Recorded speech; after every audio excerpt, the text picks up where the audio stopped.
तो ये तशरीह है उस हदीस की, अल्लाह के रसूल की।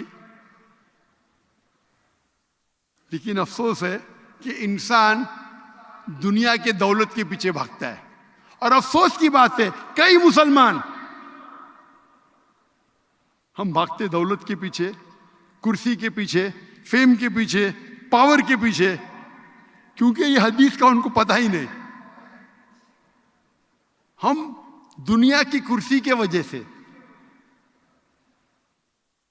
दुनिया के शोहरत के वजह से आखिरत को बर्बाद कर रहे। एकदम बेवकूफ बिजनेसमैन है।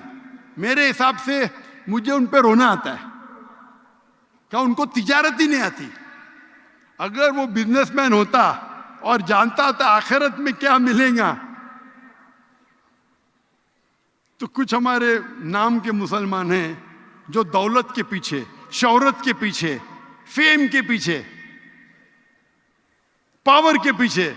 मैं कहता हूं कुर्सी अगर संभालना है तो अपनी आखिरत की कुर्सी की फिक्र करो। आखिरत की कुर्सी मिल जाएंगी तो इस दुनिया में आपको कोई भी चीज मंजूर